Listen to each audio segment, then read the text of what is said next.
Em uma tarde tranquila, no dia 4 de março de 1998, uma pequena cidade de Portugal foi abalada por um desaparecimento que mudaria para sempre a vida de uma família e deixaria o país inteiro em busca de respostas, exceto pela polícia local, que simplesmente decidiu não fazer o seu trabalho.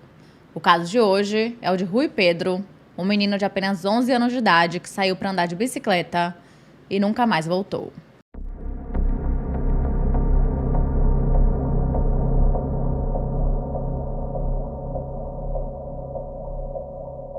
Oi, gente! Sejam bem-vindos ao meu canal. Se você é novo por aqui, eu costumo falar sobre casos criminais reais nas quartas.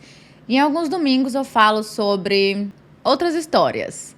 Então, se você gosta desse tipo de conteúdo, não se esqueça de se inscrever e deixar o seu like, que é muito importante para a divulgação do canal.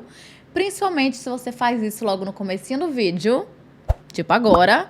Então já pausa aí rapidinho, 2 segundos, porque esse caso vai estressar bastante, é um caso extremamente triste. Então aproveita agora para me dizer como você está se sentindo hoje. Aí depois você volta e comenta como você está se sentindo, porque eu posso garantir para vocês que vai ser bem diferente. Mas se você quiser deixar também apenas um emoji, coração amarelo, caveirinha, balão do It ou algo que demonstre sua emoção, seja muito bem-vindo, não precisa ser nada muito elaborado. E caso você tenha uma sugestão de casos criminais, mitos, lendas ou basicamente qualquer tipo de história, é só enviar para o nosso formulário que está aqui na descrição, que eu tento trazer o mais rápido possível. E eu também já quero agradecer aqui as seguidoras portuguesas que me ajudaram na pronúncia de algumas palavras, né, nome de cidade, enfim, lá no Instagram. Então, muito obrigada, porque parece que é igual, mas não é. E eu dei sorte, porque realmente nesse caso as palavras são muito parecidas com o português do Brasil, mas tem algumas palavras que você fica, gente, eu não vou conseguir pronunciar isso de jeito nenhum. Mas eu prometo que eu vou tentar o meu melhor. Mas eu já estou falando demais, então chega de blá blá e vamos pro caso de hoje.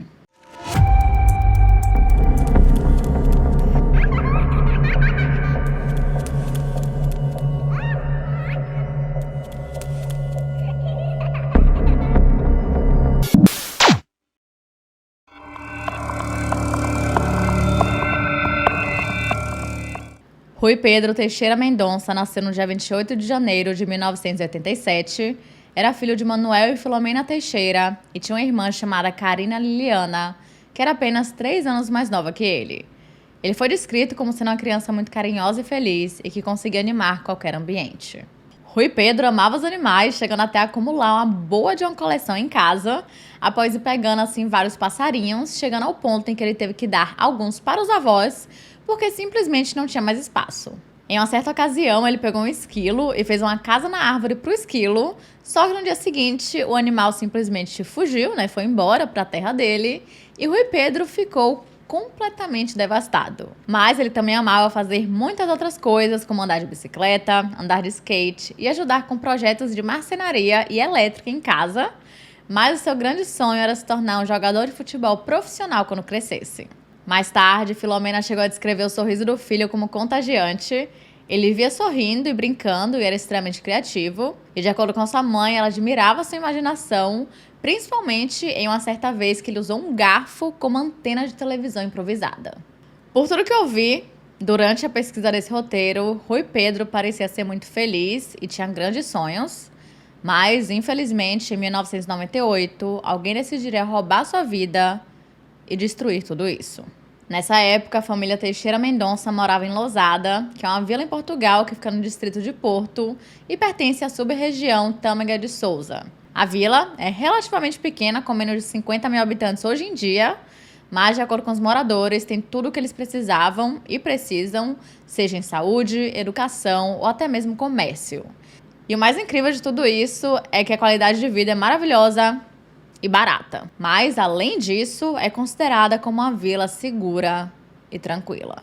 Em 1998, Filomena estava trabalhando na autoescola do pai, que ficava em frente à casa da família, então era simplesmente perfeito, porque se os seus filhos quisessem ou precisassem de alguma coisa, eles apenas atravessavam a rua e pronto.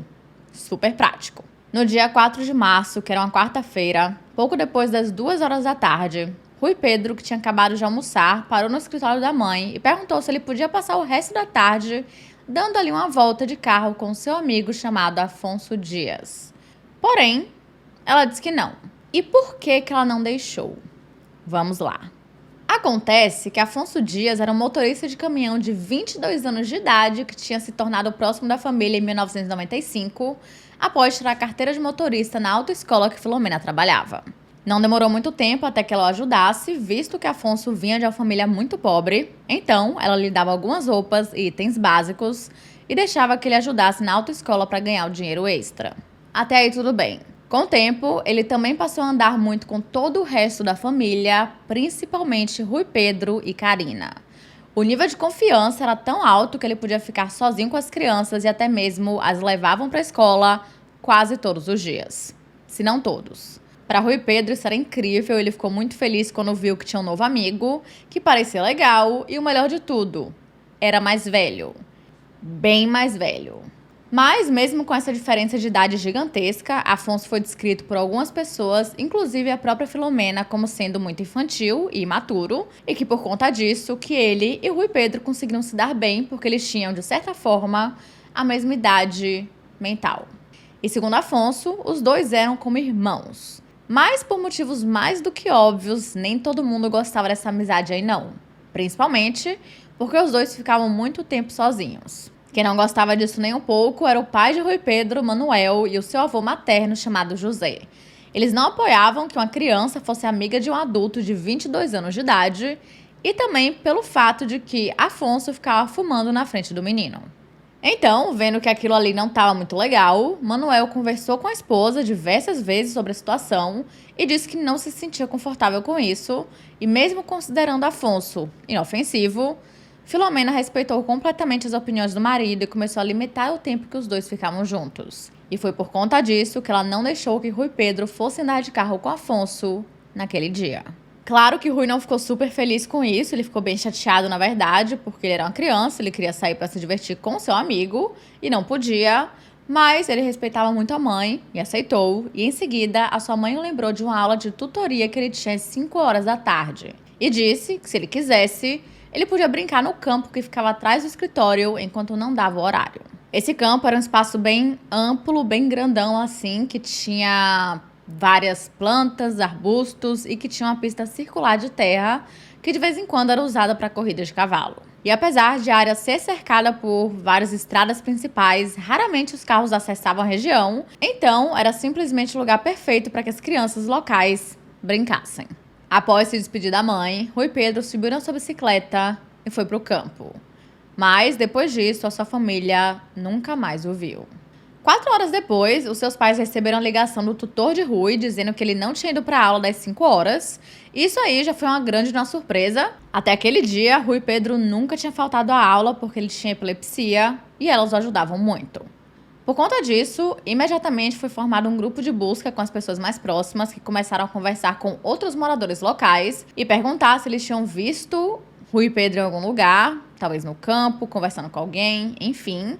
E foi durante uma dessas conversas que um dos vizinhos disse que, por volta das 3 horas da tarde, ele viu a bicicleta de Rui entre os arbustos no campo vazio, onde ele deveria ter ido brincar. Foi então que os seus pais entraram em contato com a Guarda Nacional Republicana, que é a Polícia Militar de Portugal, também conhecida como GNR, e uma busca oficial foi feita. A polícia vasculhou as ruas de Lousada com a ajuda dos bombeiros locais, moradores e cães farejadores, mas, infelizmente, eles não conseguiram encontrar nada. Pouco tempo depois, agora com o caso ficando mais conhecido na vila, 3 meninos foram até a polícia e disseram que enquanto eles jogavam futebol no campo, Rui Pedro realmente chegou com a sua bicicleta e começou a jogar com eles. Porém, por volta das 3 horas da tarde, um carro preto entrou na pista de terra e parou ao lado dele. Os dois ficaram conversando por um tempinho e logo em seguida, Rui avisou que não iria mais jogar e entrou no carro, deixando a sua bicicleta para trás. E adivinhem quem que estava dentro do carro? Se você falou Afonso Dias, você tá certo. As 3 crianças os identificaram positivamente e ainda acrescentaram mais. Elas disseram que Afonso vinha se demonstrando bem obcecado por Rui Pedro nas últimas semanas. Ele vivia perguntando onde ele estava, com quem ele estava e o que ele iria fazer. Sendo que Manuel e Filomena já estavam diminuindo o tempo dos dois e ele sabia muito bem disso. Era para ele se afastar e não ficar cada vez mais perto. A própria Karina, irmã de Rui Pedro, chegou a dizer que no início daquele mesmo ano, Afonso tinha tirado fotos dela e do irmão, sendo que até aquele momento ele nunca tinha feito isso antes. Várias outras testemunhas também falaram que tinham visto Rui Pedro e Afonso Dias conversando no campo naquela tarde, e Afonso foi visto dirigindo um Fiat Uno preto que pertencia ao seu irmão. E é aqui que começa a ficar interessante. Ele tinha pedido o carro emprestado, dizendo que iria levá-lo para inspeção anual, já que isso é obrigatório em Portugal para veículos com mais de 8 anos. Porém, ele nunca apareceu no horário que tinha agendado. O que não faz o menor sentido, já que, de acordo com ele só queria o carro para isso. Depois de saber sobre isso, a polícia foi atrás de Afonso, mas o Rui Pedro não estava com ele e ele disse que não fazia a menor ideia de onde ele poderia estar. Então, ele foi levado para a delegacia de polícia de Lousada para um interrogatório mais formal, onde ele negou ter dado carona a Rui Pedro, dizendo que só o tinha visto por apenas 5 minutos entre 1h50 da tarde e 1h55. Depois disso, ele teria dirigido sozinho até a cidade vizinha chamada Passos de Ferreira, que fica ali a cerca de 15 minutos de distância, e então ele estacionou fora de uma farmácia, por algum motivo, porque ele ficou no carro por um tempo e depois começou a andar pela cidade, olhando as lojas locais. Eu só não entendi muito bem o que ele foi fazer nessa cidade, mas enfim. Mais tarde, ele dirigiu até outra cidade nos arredores, chamada Framund. Eu provavelmente pronunciei isso errado, porque eu esqueci de perguntar essa cidade para os estagiários, mas eu acredito que seja por aí. Framund. Me corrijam se eu estiver errada. Mas, nessa cidade, era onde a sua namorada morava, e chegou na casa dela às 6h45 da noite. E foi só nesse momento que a sua irmã lhe ligou e disse que Rui Pedro tinha desaparecido. Mas calma.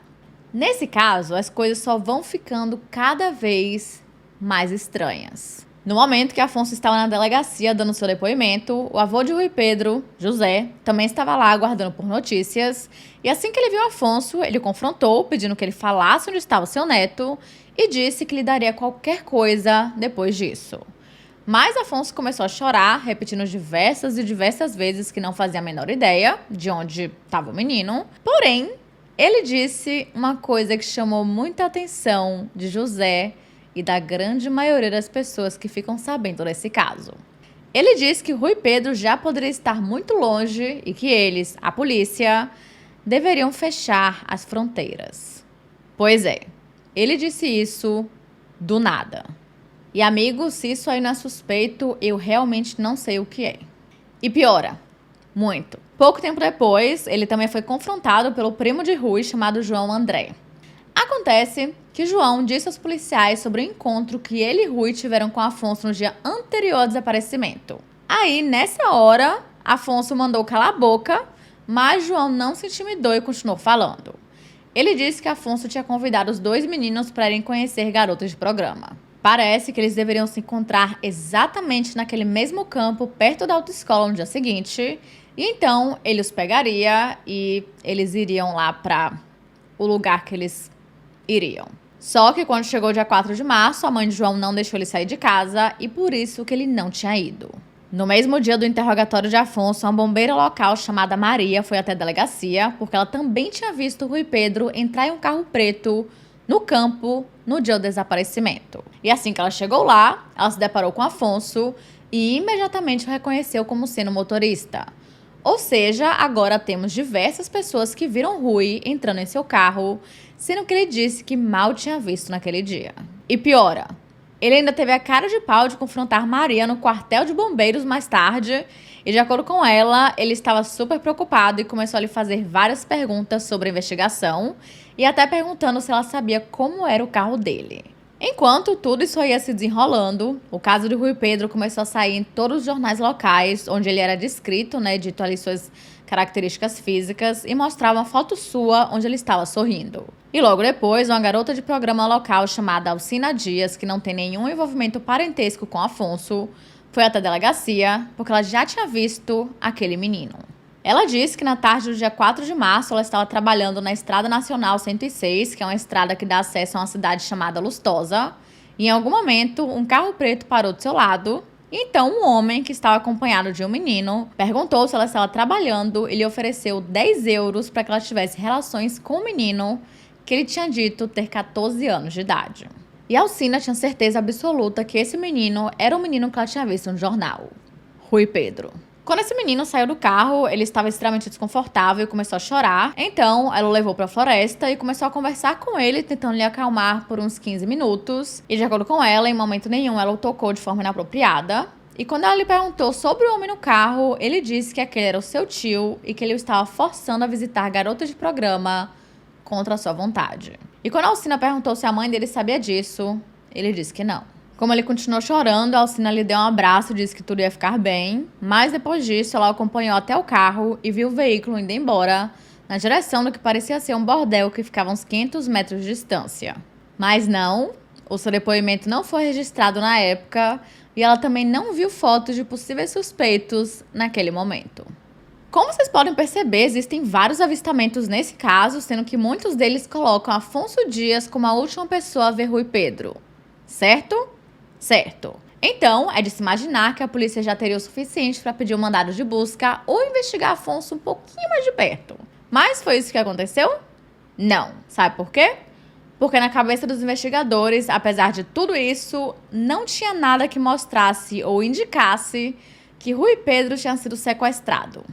Ao invés disso, eles trataram o desaparecimento como um caso de busca e resgate porque eles tinham certeza de que o menino tinha apenas desmaiado em algum lugar ou se afastado demais e se perdido. Com base em quê? Eu também não sei. E como vocês podem perceber também, a polícia não fez um trabalho muito bom. Muito pelo contrário. Obviamente, a família Teixeira Mendonça estava desesperada e implorando para que as autoridades fizessem alguma coisa ou agissem com um pouquinho mais de urgência, porque só dessa forma que o Tribunal Distrital poderia intervir. Mas, como não foi confirmado um sequestro, eles não podiam fazer nada. Cerca de 24 horas após o desaparecimento, vários agentes da Polícia Judiciária, que é o equivalente aí à Polícia Federal de Portugal, sendo responsáveis pelas investigações de crimes, chegaram em Lousada e começaram a ajudar nas buscas que estavam em andamento. Pelos próximos dias, os bairros locais, rios e áreas de matagal foram vasculhados diversas vezes. Vários cartazes também foram distribuídos, onde mostravam a foto de Rui Pedro sorrindo enquanto vestia uma blusa cinza clara, e não demorou muito até que o caso se tornasse notícia nacional. Todo mundo só falava sobre isso e, chocantemente, parecia que a mídia sabia de mais coisas do que a própria polícia, que continuava ali mantendo os olhos fechados para coisas tão óbvias. Poderia ser por alguma tentativa de encobrimento ou apenas por pura falta de interesse e despreparo policial. Com o crescimento do interesse do público, a família Teixeira Mendonça começou a receber milhares de ligações. Em algumas delas, as pessoas afirmavam serem o sequestrador e começavam a exigir dinheiro ou outras coisas. E em uma situação, por exemplo, eles exigiram que Filomena tirasse a roupa em frente à sua janela, porque só dessa forma ela teria o filho de volta. Sério? É um absurdo uma coisa dessas. As pessoas veem uma família sofrendo em desespero e elas só pensam em tirar vantagem disso. Eu realmente não consigo entender. Mais tarde, uma vidente disse que tinha tido uma visão onde se deparava com a cabeça de Rui Pedro em um rio. Mas a ligação que mais chamou a atenção foi quando Filomena atendeu o telefone e, do outro lado, ela ouviu alguém gritar várias vezes a palavra mamãe, antes que a ligação fosse desconectada. Mas, nessa última ligação, Filomena tinha certeza absoluta de que era a voz do seu filho. Como a polícia tinha colocado todas as ligações sob vigilância, eles poderiam simplesmente ter tentado rastrear essa em específico para ver se poderia ser Rui Pedro ou não. Mas nem isso eles fizeram. Eles ainda continuavam se recusando a investigar esse caso direito e eles não iam a fundo em nenhuma nova pista que recebiam, porque, de acordo com eles não tinham ouvido a ligação e não tinham meio de localizá-la. Mas, quando a família ia lá e sugeria possíveis métodos, eles eram apenas descartados e as autoridades diziam que eles não estavam em um filme. Mas investigar Afonso Dias não era nada tão extravagante assim, e mesmo assim eles não fizeram nada. Obviamente, Afonso continuou ali mantendo a sua versão do que teria acontecido naquele dia e dizendo ser inocente, e rapidamente se mudou para Lousada. E depois disso, mais informações foram surgindo. Mesmo que Filomena tivesse limitado o tempo que ele passava com Rui Pedro, vários vizinhos começaram a lhe dizer que os dois viviam se encontrando em segredo e teve toda aquela obsessão que ele estava tendo em relação a Rui Pedro. Filomena também chegou a dizer que ele realmente tinha mudado de comportamento nas últimas semanas, onde ele passou a ser mais reservado, mais quieto, mais na dele. Mas na época ela apenas imaginou que ele estava amadurecendo e que agora estava meio que tendo uma nova vida, onde tinha arranjado a namorada. Mas agora ela já pensa algo bem diferente disso. Ela acha que ele já estava começando a planejar o sequestro do seu filho. Nas semanas seguintes, a família começou a visitar todos os locais que o Rui Pedro tinha estado naquele dia em busca de alguma nova pista, mas infelizmente eles não encontraram nada e um mês passou sem nenhuma nova informação. Até que teve outro avistamento. Em abril daquele mesmo ano, 1998, um jornalista português chamado Nuno Rogério viajou para a Disney de Paris com sua esposa e seus filhos para que ele pudesse escrever um artigo sobre o parque para a revista feminina Caras. Depois disso, o artigo foi publicado juntamente com várias fotos tiradas na viagem, incluindo uma em um brinquedo chamado A Aventura Audaciosa de Pinóquio. Nessa foto, a esposa de Nuno, seu filho e sua filha estão sentados juntos na primeira fileira do carrinho, enquanto Nuno está sozinho na fileira do meio segurando uma câmera. Até aí tudo bem, nada estranho. Porém, atrás dele, na terceira e última fila, tem um menino de preto sentado ao lado de um homem muito mais velho. Para quem não tá vendo a foto, o menino está sentado com o rosto um pouco virado para a esquerda, porém direita na foto, que é exatamente onde está o homem, e ele está usando uma jaqueta escura com zíper. Já o homem é um homem branco que parece ter por volta dos seus 30 a 40 anos de idade, com cabelos escuros, calvo e está vestindo uma jaqueta vermelha. E aproximando a foto, parece que ele tem um bigode e barba bem preenchidos. Se você compara a foto de Rui Pedro com esse menino, a semelhança realmente é bem grande. E assim que Filomena e Manuel Teixeira viram a foto, eles tiveram certeza de que era sim o seu filho.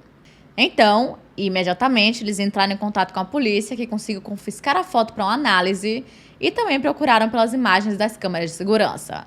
Só que, curiosamente, elas não estavam funcionando naquele dia. Infelizmente, como não dá para ver direito o rosto do homem misterioso, ninguém foi capaz de identificá-lo, apesar de alguns rumores começaram a surgir dizendo que ele era o dono de um bar ou segurança do distrito de Porto, em Portugal. Mas essa pista também nunca foi investigada mais a fundo, então era mais um beco sem saída. Para a grande maioria das pessoas, aquela era a prova de que Rui Pedro tinha sido sequestrado e que ele ainda estava vivo. E foi aí que foi criada a maior teoria desse caso. Nessa teoria, acredita-se que Afonso Dias sequestrou Rui Pedro por dinheiro e então o vendeu para um grupo de traficantes que rapidamente o levaram para o exterior. Provavelmente para que ele fosse colocado e inserido na prostituição, ou quem sabe até mesmo sido vendido para uma família rica. Porque acreditem ou não, esse tipo de coisa acontece e com muito mais frequência do que a gente imagina. E essa teoria só ficou ainda mais forte porque o próprio Afonso tinha dito para a polícia fechar as fronteiras. Afinal, por qual outro motivo ele diria isso assim, do nada? Com isso, a família Teixeira Mendonça começou a viajar para o exterior, gastando todas as suas economias em busca de Rui Pedro, mas, infelizmente, eles nunca o encontraram. Ainda em 1998, o Esquadrão Nacional de Crimes Britânicos, em Londres, começou uma enorme investigação secreta chamada Operação Catedral. Essa operação tinha como principal objetivo capturar os membros de um anel de pedofilia online conhecido como Wonderland Club, que sim, tem referência a Alice no País das Maravilhas. Só para vocês terem noção, esse clube tinha mais de 70 mil integrantes, conexões em mais de 30 países e já tinha distribuído mais de 750 mil imagens inapropriadas de crianças, além de abusarem fisicamente muitas. Uma das pessoas que acabou sendo presa durante essa operação foi um homem de 29 anos de idade chamado Gavin Seegers. E o que acontece? Por que a Wonderland Club poderia estar envolvida no desaparecimento de Pedro? Então, no meio de todas as evidências contra Gavin, tinham algumas imagens que mostravam o menino ser abusado e o seu nome estava marcado como sendo Billy. Então, depois que a Operação Catedral foi concluída, o Esquadrão Nacional de Crimes Britânicos limpou muitas das imagens e as compilou em um banco de dados com os rostos das vítimas para que as agências investigativas ao redor do mundo pudessem usá-lo na identificação de algum desaparecido e possivelmente resgatar essas crianças. E em 2000, as autoridades internacionais começaram a acreditar fortemente que o menino que tinha sido rotulado como Billy era Rui Pedro. Por conta disso, eles conseguiram entrar em contato com Filomena Teixeira e pediram que ela olhasse essas fotos pessoalmente para ver se realmente poderia ser o seu filho ou não. E como essas fotos só podiam ser vistas em Genebra, na Suíça, eles marcaram um dia e ela e Manuel foram lá em 2001. Obviamente, antes de verem as fotos, os policiais informaram a ele sobre o conteúdo, alertando que poderia ser extremamente pesado de se ver por possuir conteúdo explícito contra crianças. E assim que Manuel e Filomena viram as fotos, eles disseram que sim, que aquele menino, Billy, era o seu filho. E apesar de ter sido bem complicado ver essas imagens, essa era mais uma prova de que o Rui Pedro ainda estava vivo em algum lugar. E assim que a mídia começou a falar sobre a identificação, as autoridades meio que começaram a ficar com medo que os sequestradores entrassem em pânico e decidissem matar o menino. Pouco tempo depois, Gavin Seegers e o seu cúmplice chamado Ian Baldock foram imediatamente interrogados pela Interpol, mas os dois ficaram negando saber quem tinha enviado aquelas fotos. E como as imagens não tinham a melhor qualidade assim do mundo, era bem difícil conseguir identificar quando ou onde as fotos foram tiradas. E hoje em dia, Rui Pedro está na lista das poucas crianças que foram identificadas nas imagens dentro do Wonderland Club. Infelizmente, como nenhuma nova pista ou evidência surgia sobre o caso, a investigação começou a esfriar, apesar de ter mantido ali o interesse do público, que era bem grande por sinal, e novos avistamentos começaram a surgir, mas nenhum deles foi confirmado. Em um certo momento, um homem chamado José Lorosa de Matos, que estava prestes a sair da prisão por fraude, disse que ele sabia onde estava a criança desaparecida. De acordo com ele, Rui Pedro foi levado para a cidade de Viseu, que fica a cerca de 165 quilômetros de distância de Lousada, e que depois disso foi mantido pelo comprador em uma mercearia na Inglaterra. Como a sua história foi super convincente e ele até prometeu ir atrás de Rui quando ele fosse solto, as autoridades não acharam que ele queria usar isso apenas para sair, principalmente porque ele já ia sair em breve de qualquer jeito. E desesperados para encontrar a criança, a família Teixeira Mendonça deu a ele um cartão de crédito ilimitado, um celular e um carro. José de Matos até continuou dando notícias após ter sido libertado, primeiro indo para a Espanha, depois para a Inglaterra, onde ligou para o avô de Rui e disse o seguinte: Alô? Tenho à minha frente o seu netinho Rui Pedro. Estar a comer um gelado. E assim, gente, a família toda ficou muito feliz, eles achavam que finalmente teriam de volta depois de tanto tempo. Porém, como vocês já devem ter percebido até aqui, José de Matos só estava usando a família para benefício próprio. Em momento nenhum, ele soube onde o Rui Pedro estava e muito menos planejava procurar por ele. Na verdade, ele não tinha nem saído de Portugal e logo em seguida ele foi capturado e condenado por fraude, sendo sentenciado a 7 anos de prisão. Claramente, além de ser uma péssima pessoa, ele também era burro. Durante todo esse tempo, o avô de Rui Pedro, José Cândido Teixeira, tinha certeza absoluta de que o culpado era Afonso Dias e prometeu à filha que iria trazer o seu filho de volta a qualquer custo e chegou a gastar todo o seu dinheiro contratando detetives particulares, viajando para vários países à procura de novas pistas, mas infelizmente ele acabou morrendo em 2003 após sofrer um acidente terrível, onde ele foi atropelado por um trator. E a sua morte só foi mais um golpe em Filomena. Ela tinha perdido o filho, agora o pai, sendo que ele que tinha sido a sua maior força durante esses anos. E ela, obviamente, estava indo muito mal e a cada ano que passava, a sua saúde só ia piorando. Nesse mesmo ano, um grande anel de filha de Portugal foi descoberto após 9 sobreviventes denunciarem os abusos que tinham acontecido em um orfanato que era administrado pelo Estado, conhecido como Casa Pia. E, gente, os membros desse grupo incluíam médicos, advogados, embaixadores e muitas outras pessoas influentes.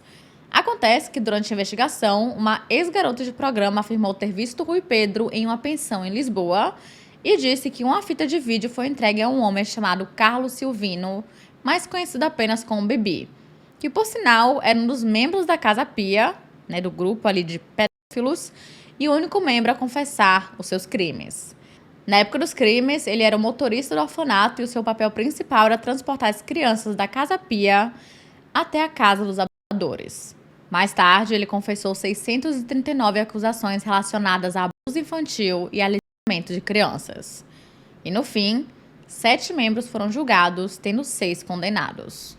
Todo o julgamento causou um choque gigantesco em todo o país, porque tudo o que tinha acontecido era extremamente absurdo e insano, mas mesmo com a garota de programa falando sobre a foto de Rui Pedro e a tal fita de vídeo, Nada foi encontrado que provasse que esse menino realmente era Rui, mas assim, nada foi encontrado, pode ser porque não tinha ou porque a polícia não fez uma investigação sobre isso. Sinceramente, eu acho que eles nem interrogaram Carlos em relação ao desaparecimento ou qualquer outra coisa relacionada a esse caso em específico. Esse descaso absurdo da polícia local chamou muita atenção do público e ela era constantemente criticada. Além de tudo isso, Filomena Teixeira chegou a ser assediada por um dos inspetores da polícia judiciária durante o comecinho da investigação. Pois é, eu realmente queria que esse fosse um caso que eu chegaria aqui e elogiaria a polícia, dizendo, nossa, eles fizeram um trabalho incrível, eles fizeram tudo o que eles podiam. Mas esse caso realmente tá ladeira abaixo, atrás de ladeira abaixo. Tá tipo assim, daqui pra frente, só pra baixo. Outra pessoa da família que ajudou bastante a procurar Rui Pedro foi o seu tio e padrinho chamado Carlos Teixeira. Em 2007, ele agradeceu ao público pelo interesse no caso e todo o carinho que a família estava recebendo e disse que eles estavam tentando todos os tipos de meios na busca por pistas, incluindo conversar com médiums em Portugal e no exterior. Eles até faziam tudo ao pé da letra para não deixarem escapar nenhuma pista real, seja escalando montanhas no escuro, visitar casas abandonadas, passar por hipnotismo e participar de rituais mágicos, mas nada novo foi descoberto. Provavelmente muitas pessoas, assim como várias que já vimos até aqui, só estavam tentando usar a família e tentar ganhar dinheiro em cima deles. Em um certo momento, Filomena chegou a passar a noite em um campo após receber informações de supostos sequestradores dizendo que iriam devolver o seu filho. E desde o começo ela já imaginava que era assim um golpe, mas a esse ponto eles não podiam deixar passar nada.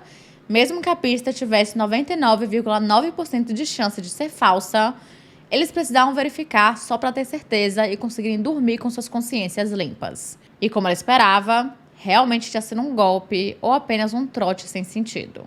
Era uma frustração atrás da outra. E aí veio o caso da Madeleine McCann. Em abril de 2007, Jerry e Kate McCann viajaram para Portugal com os 3 filhos para passarem as férias juntamente com um grupo de amigos. O grupo ficou na cidade de Algarve, que fica a cerca de 600 quilômetros de distância de Lousada. E vocês já sabem o que aconteceu. Mas, resumindo, só para deixar a mente bem fresca, Madeleine desapareceu misteriosamente do quarto que estava com os irmãos, enquanto todos os adultos jantavam no restaurante do próprio hotel, apenas a alguns metros de distância. Mas, infelizmente, até hoje não sabemos o que aconteceu com ela e quem realmente a sequestrou. Mas, caso vocês queiram todos os mínimos detalhes, eu já fiz um vídeo aqui no canal sobre ele. E se eu lembrar, eu vou deixar o link aqui na descrição. E assim como o caso de Rui Pedro, o caso de Madeleine foi repleto de erros policiais. Porém, o seu caso recebeu muito mais atenção das autoridades, recursos, cobertura da mídia e financiamento. E essa diferença no tratamento de um caso e do outro causou muitas tensões entre os McCann e a comunidade portuguesa. Em uma das entrevistas, Filomena Teixeira chegou a dizer que, apesar de estar sim feliz por ver a polícia ali se esforçando para encontrar Madeleine, ela também achava injusto que com os casos de desaparecimento de crianças portuguesas não tivesse todo esse interesse. E, chocantemente, ela só soube nesse momento que Portugal tinha unidades forenses, já que no caso de Rui, elas não foram acionadas. O que é bizarro. A maioria dos portugueses acreditavam que Rui Pedro já poderia ter sido encontrado há anos se a polícia tivesse realmente disposta a solucionar esse caso. E com isso, consequentemente, surgiram rumores de corrupção entre as autoridades portuguesas e até mesmo de acobertamento. Só para vocês terem noção, de acordo com a Associação Portuguesa de Crianças Desaparecidas, em 2007 tinham mais de 700 casos de desaparecimento em Portugal. E isso das crianças que tinham sido relatadas. A fundadora do Grupo Internacional de Defesa da Criança, chamado Innocence in Danger, chegou a dizer que até tinha tentado abrir um escritório em Portugal, mas que ela acabou desistindo porque as autoridades locais não estavam aceitando a ideia muito bem. Mais uma coisa que atrapalhou na investigação do caso de Rui Pedro foi o fato de que até em 2007 a polícia estava distribuindo fotos dele com 11 anos de idade, ao invés de aproveitarem a tecnologia de progressão de idade para mostrar ali como que ele deveria estar com 20 anos. E não pensem que Filomena não foi atrás disso, porque ela foi, mas eles se recusaram a fazer essa atualização. E essa progressão só foi feita porque vários artistas locais se voluntariaram para criar um retrato de Rui Pedro atual. Na mesma época, o desaparecimento de Madeleine McCann, uma fonte informou que um menino em um restaurante chegou a dizer o seguinte: "Eu também fui raptado. Sou de Famalicão e ninguém procura por mim." E mesmo assim, as autoridades não fizeram absolutamente nada. Eles nem foram checar esse menino para ver se isso era real ou não. No dia 1º de junho de 2007, Filomena participou de um evento para o Dia Mundial das Crianças, que tinha como objetivo aumentar ali a conscientização sobre crianças desaparecidas. E durante uma entrevista à revista Caras, ela disse que sentia que Rui Pedro não estava mais em Portugal e acrescentou o seguinte: "É difícil para mim imaginar o que ele estará fazendo. Tenho recebido tratamento psiquiátrico porque começo a pensar sobre o que aconteceu ou como ele pode estar. Sempre imagino que o encontrarei de uma forma que ainda possa fazer algo por ele. Mesmo que ele esteja doente ou frágil, eu ajudarei a se recuperar e ainda teremos um futuro." Eu sinceramente não sei como ela conseguia, mas ela ainda tinha esperanças. E elas aumentaram ainda mais em 2009, quando Jacy Lee Dugard foi encontrada 18 anos depois de ser sequestrada na Califórnia em 1991. Assim como Rui Pedro, Jacy Lee Dugard só tinha apenas 11 anos de idade na época do seu sequestro. E querendo ou não, ela aparecendo assim, depois de tanto tempo, era um sinal de que Rui também poderia estar vivo em algum lugar do mundo. Mas nada de novo foi encontrado.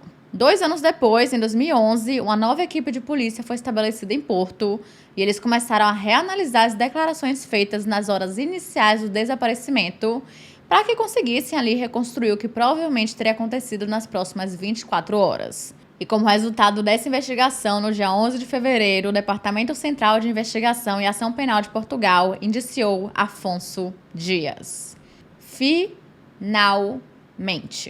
Afonso foi acusado de rápido agravado, que é quando o sequestro dura mais de 24 horas, se a vítima é menor de 18 ou maior de 60 anos, ou se o crime é cometido por um grupo de pessoas.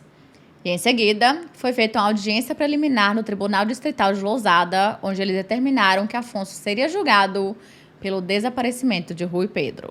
De acordo com os promotores, no dia 4 de março de 1998, ele levou Rui Pedro para visitar garotas de programa antes de levá-lo para um destino desconhecido. E Afonso não tinha nenhum álibi entre as 2 horas da tarde e as 6h45 da noite daquele dia.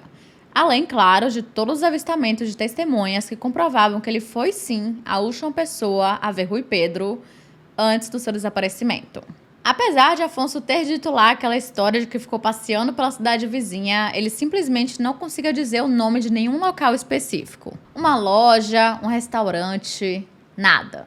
E por conta disso, os promotores acreditavam que ele sabia muito bem o que tinha acontecido com Rui, mas que apenas estava se recusando a falar, porque ele também sabia que se falasse alguma coisa, ele seria acusado de sequestro. Afonso continuou alegando inocência e disse que Rui Pedro não tinha entrado em seu carro naquele dia, e quando questionado sobre as testemunhas, ele apenas disse que elas eram imprecisas e pouco confiáveis.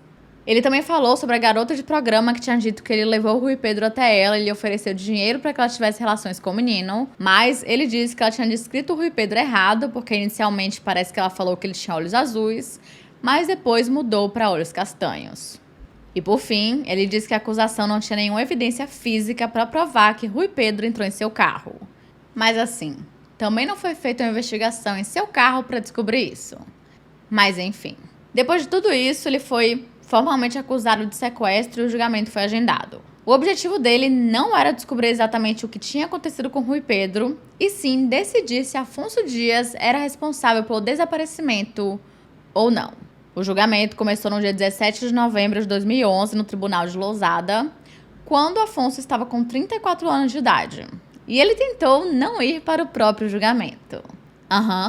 Ele pediu para ser dispensado, dizendo que não podia faltar tanto tempo assim do seu trabalho como motorista de caminhão, mas, obviamente, seu pedido foi negado. Mas não acabou por aí. Ele também disse que tinha dificuldades cognitivas que faziam com que ele não conseguisse se situar ali no tempo e espaço e pediu por testes psicológicos. Esses eu acho que deveriam sim ter sido feitos, mas eles foram negados e não teve. E durante o julgamento, várias pessoas testemunharam e uma delas foi Alcina Dias. Em seu testemunho, ela chegou a ver uma foto de Rui Pedro com 11 anos de idade e, mais uma vez, ela disse que tinha 100% de certeza que era ele que ela tinha visto naquela noite. E quando questionada se o homem que estava com ele naquela noite estava no banco de réus, ela olhou para todo mundo e parou por alguns segundos em Afonso antes de dizer que sim e apontar para ele. Até aquele momento, ela nunca tinha visto Afonso pessoalmente e a polícia não tinha feito nenhum esforço para que isso acontecesse antes, mesmo tendo conversado com ela em 3 ocasiões separadas. Então, ela só teve essa oportunidade no próprio tribunal. Um tempo depois, a defesa apresentou uma nova linha de tempo para os eventos daquele dia, e nessa nova versão, eles disseram que Rui Pedro tinha se encontrado com Afonso antes dele aparecer no trabalho da mãe, e que a acusação o estava usando ali como um bode expiatório, porque aparentemente estava tendo uma certa tensão entre ele e o pai de Rui Pedro, Manuel Teixeira.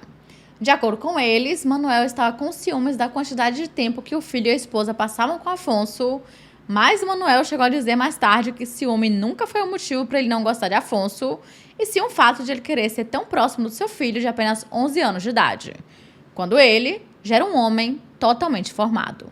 Após ouvir todo mundo, o grupo de juízes, juntamente com várias testemunhas e a família Teixeira Mendonça, foram em vários locais importantes para o caso em Lousada, para que pudesse ali ser feita uma reencenação. Dessa vez, Filomena decidiu não participar, então ela e Karina ficaram esperando no carro, porque seria mais um lembrete do que teria acontecido e meio que mais um soco no estômago, sabe? Então ela preferiu não ir dessa vez. O grupo foi no campo atrás da autoescola onde Filomena trabalhava e até na zona onde a garota de programa estava trabalhando naquela noite, em Lustosa.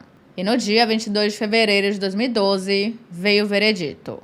Afonso Dias foi absolvido de todas as acusações. O júri decidiu rejeitar as declarações das testemunhas da acusação e aceitarem o argumento da defesa de que, na verdade, a última pessoa a ver Rui Pedro foi Filomena e não Afonso, o que não faz o menor sentido, sendo que ele foi visto pelos amigos, pela bombeira e outras pessoas. Eu não preciso nem dizer para vocês que essa decisão gerou uma onda de choque e indignação na população, e muitos até se reuniram na frente do tribunal e começaram a gritar para Afonso dizendo que ele era culpado sim.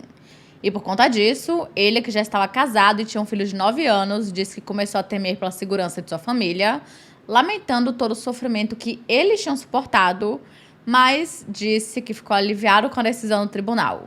Finalizando que ainda acreditava que Rui Pedro estava vivo e iria acreditar nisso até que fosse provado o contrário. Após o julgamento, a saúde de Filomena piorou ainda mais, tanto sua saúde física quanto emocional. A esse ponto, ela não sentia mais fome, então mal conseguia comer alguma coisa e chegou a pesar apenas 39 quilos. Então, a família Teixeira Mendonça foi até o Tribunal de Apelação na tentativa de conseguirem outro julgamento, dizendo que o júri se baseou em provas que deveriam ter sido proibidas, como, por exemplo, o testemunho de 3 inspetores que mal tinham levantado um dedo para ajudar na investigação. Eles praticamente só foram para o tribunal para criarem dúvidas em relação à versão contada por Alcina. Porque, como a gente sabe, infelizmente, garotas de programa não são consideradas como fontes confiáveis. E eles foram lá apenas para reforçarem essa ideia e esse preconceito. E após lutarem muito, o Tribunal de Apelação aceitou o pedido deles e um novo julgamento foi agendado para 2014. À medida que o tempo passava, a saúde de Filomena se deteriorava cada vez mais e quando estava bem pertinho assim do julgamento, Manuel chegou a dizer o seguinte: depois de saber que o caso ia ser refeito, minha esposa conseguiu se recuperar um pouco e agora pesa 47 quilos. Mas, ao se aproximar do julgamento, ela parou de comer novamente e ficou mais frágil. Os médicos temiam que ela ficasse muito magra novamente. Ela tem que fazer isso e ela vai, porque ele é muito mais importante para ela. E a situação ficou tão ruim que ela teve que ser hospitalizada para ser alimentada por uma sonda e só assim que ela começou a melhorar. Quando o novo julgamento começou, Filomena foi uma das primeiras a testemunhar e, mais uma vez, ela teve que reviver o dia que ela perdeu seu filho. E quando os lados apresentaram seus casos pela segunda vez, o júri considerou as evidências e chegaram ao veredito. Dessa vez, de culpado. Mas calma, ele foi considerado culpado pela sua tentativa de fazer com que Rui Pedro tivesse relações íntimas com Alcina Dias e por corrupção de menor. E também foi concluído que Afonso foi a última pessoa a ver Rui Pedro antes do seu desaparecimento. Porém, como não existiam provas de que ele era o responsável pelo crime, ele não foi condenado por sequestro. Então, no dia 4 de março de 2013, Afonso Dias foi condenado a 3 anos e 6 meses de prisão.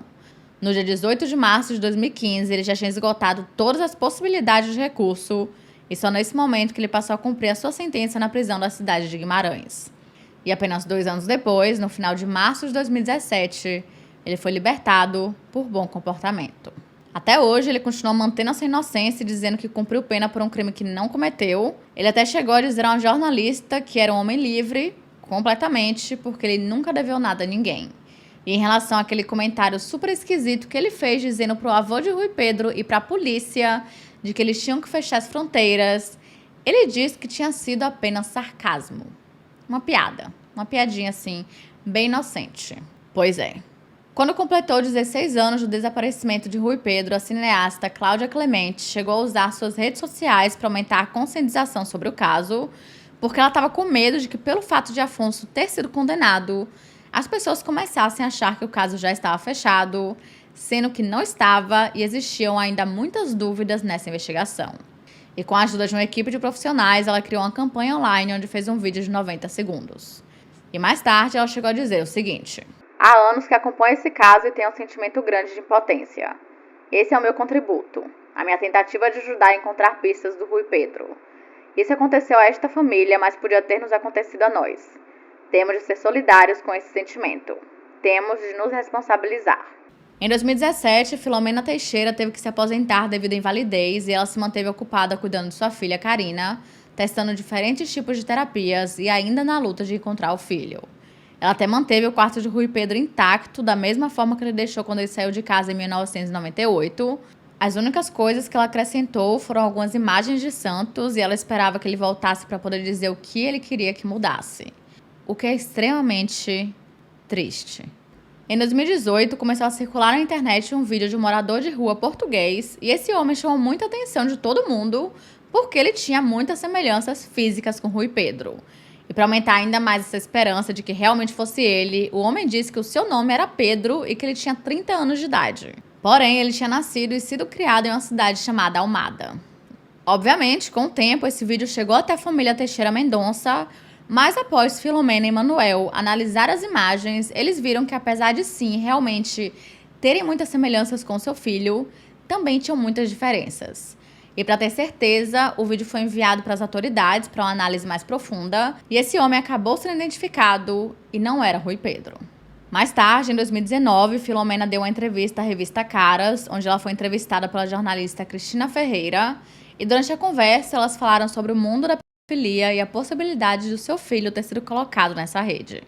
E algo muito doido é que, de acordo com Filomena, as pessoas a chamavam do nada para que ela visse esses vídeos absurdamente explícitos. E ela chegou a dizer o seguinte: vi coisas horríveis, Cristina. A partir das 4 horas da manhã é que se consegue ver os pedófilos a atuar. Mostravam-me crianças a serem violadas e eles a terem prazer com o choro. Mas estavam-se à custa disso. Estava a ver imagens para ver se algum deles era o meu e cheguei a um ponto em que não conseguia mais. Caí pro lado. É tão bom vê-la sorrir. Mas é difícil, não é? É muito difícil. É uma arma que eu utilizo para me mascarar durante todo o dia. Porque cá dentro não vem sorriso nenhum. Não. O coração sangra. Mas a Filomena tem de aparentar um sorriso. Não podemos sufocar no sofrimento. Se nós nos agarrarmos ao sofrimento, não conseguimos viver. Até hoje, ela acredita fortemente que o seu filho esteja vivo em algum lugar. E em 2020, ela chegou a escrever uma carta que diz o seguinte: há 19 anos, espetaram-me uma faca no coração e sangro ano após ano, numa dor constante e agonizante. E depois dizem: mas ao vê-la sorrindo, ninguém diria que sofre. Nem de longe me quero comparar a Nossa Senhora que acompanhou o filho até o Calvário, a vê-lo sofrer e até a ser morto e não deitou uma lágrima. Sofreu em silêncio, o que não é o mesmo de ficar em silêncio quando se tem tanto para dizer ou apenas alguma coisa. Acontece que aprendi depois de muito sofrer nesses 19 anos que passaram por anorexia, internamento no Magalhães Lemos, Lutas e discussões com a polícia judiciária, sempre insatisfeita com as investigações. Corri e lutei tantas vezes sozinha, suplicando ajuda a todos, dos ministros ao presidente da República e até o Papa.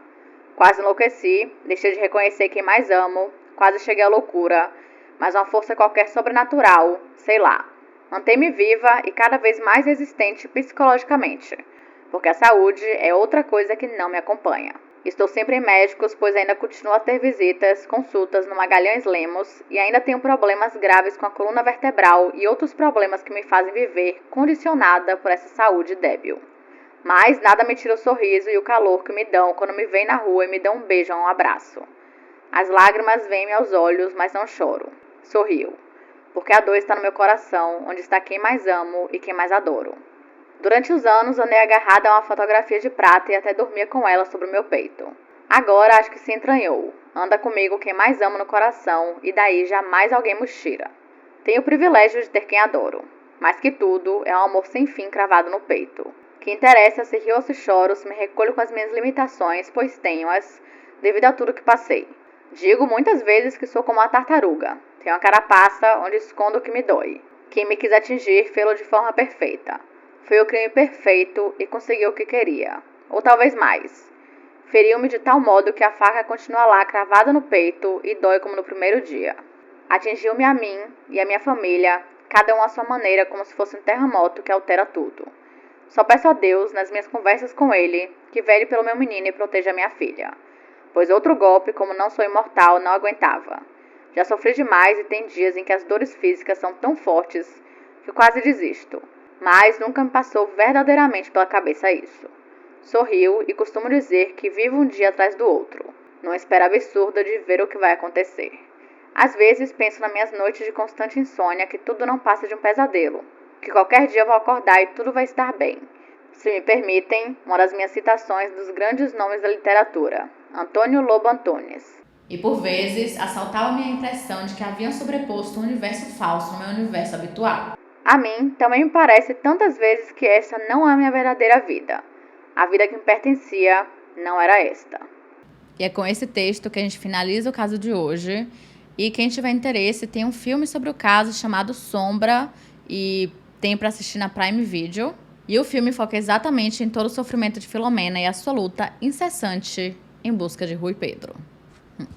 E é isso, gente. Esse foi o caso de hoje. Não se esqueçam de se inscrever e deixarem o seu like, que é muito importante para a divulgação do canal. E caso você tenha alguma sugestão de casos criminais, mitos, lendas ou basicamente qualquer tipo de história, é só enviar para o nosso formulário que está aqui na descrição que eu tento trazer o mais rápido possível. E caso você também tenha alguma história real de um caso criminal que aconteceu com você, com a sua família, ou até mesmo na sua cidade, ou até mesmo um evento mais sobrenatural, do jeito que a gente tanto ama, é só enviar para o e-mail ddmeanoitestories@gmail.com. Porque quem sabe a sua história pode ser contada no nosso próximo episódio, do Depois da Meia-Noite. Então é isso, até o próximo vídeo.